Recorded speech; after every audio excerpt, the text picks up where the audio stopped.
Hey folks, Dustin Maxey here, C5 teacher over at Stone Creek Junior High School.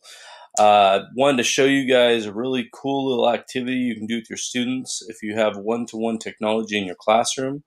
It's creating a stop motion animation using Google Slides. There's the URL if you want to get access to the presentation. Just go ahead and type that into the web address into the web bar, the address bar, and you'll be able to access it. So check it out. Here we go. So first thing you gotta do is you open up a brand new Google slide and you make the very first slide completely blank. And then you create some type of image or picture. You have to create the entire picture on this slide. This is kind of one of the more important steps, and it's the part that takes the longest time. So for our purposes, I made an RC racer story about an RC racer who loved to drive his car really fast, and then he drove his car into a firework warehouse. So after you give the kids a theme, I teach history, so I might give my students a theme like pick one major event that we learned in medieval China. And then they would have to pick an event or maybe a person or maybe an invention, and then they would create some type of stop motion animation using that theme.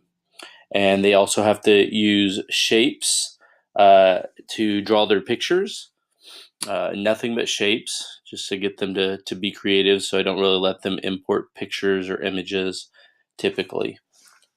So then they have to create their entire picture on that blank slide. Once they have that, then all they have to do is copy and paste that entire slide. However many times they think they're going to need to, they just copy and paste it over and over again so that they have several copies of the background image that they created. Then once they have several pictures of the slide animation that they made, then all they're going to have to do is move their characters in the image just ever so slightly every single screen. So for example, with my RC Racer, I just moved him ever so slightly on the second screen, and then I did the same thing on the third screen, and the fourth screen, and the fifth screen, and so on and so forth. Once I have done all this to completion, then I should have an image ready to be put into motion. Just a special note, if you make images with shapes, it can be kind of tricky to move those images. So one of the tricks that I would recommend is you can actually scroll across the image that you want to move, and you can move all of those shapes as one solid shape. That way you don't have to drag and drop all the little shapes that you made. Once you have all of the images done on your Google Slides, then what you're going to want to do is you're going to want to do something called publishing to the web. So what this will do is it'll give you a web address that gives someone direct access to the stop motion animation. So to publish your Google Slide to the web and create a web address for it, all you gotta do is click File, go down to where it says Publish Web, and click on Publish to Web. You'll be given a few options. You can say how fast it plays. You can say if the slideshow will play automatically as soon as it loads. You can also say if it'll run on a loop where it restarts at the end of the slide. Then all you do is click Publish. Once you have it published, it'll give you a URL address. Now this is one of the tricks that you have to do, and you have to teach your students. Once they have their address, this little number at the end of the URL is going to say 1,000 if you clicked one every second. You're going to need to change that number from 1,000 to 100. That will make the slides change much faster, and it creates the illusion that it's actually moving.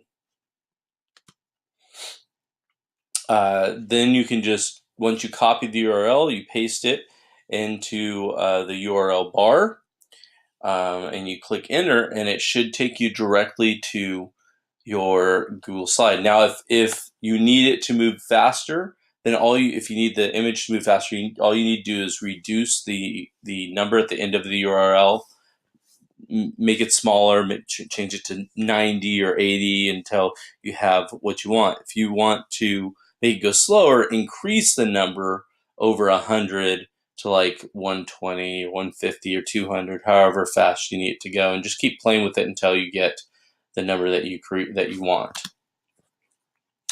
And in the end, you'll end up with some type of stop motion animation. This is the one that I made. Hopefully it plays. Yeah, so RC Racer goes so fast, he runs into a firework warehouse. I do have some examples that I'll show you guys. If this will come on.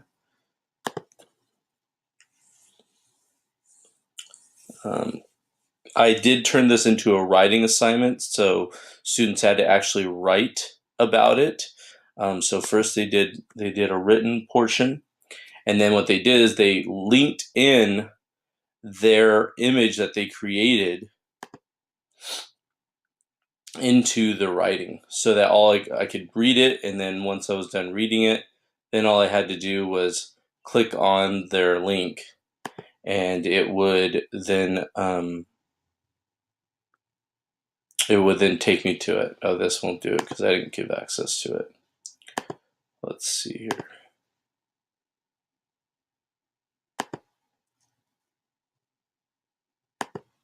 Go back here. Should be able to show you a couple of examples, student examples. Let's see here. This compass one is pretty amazing.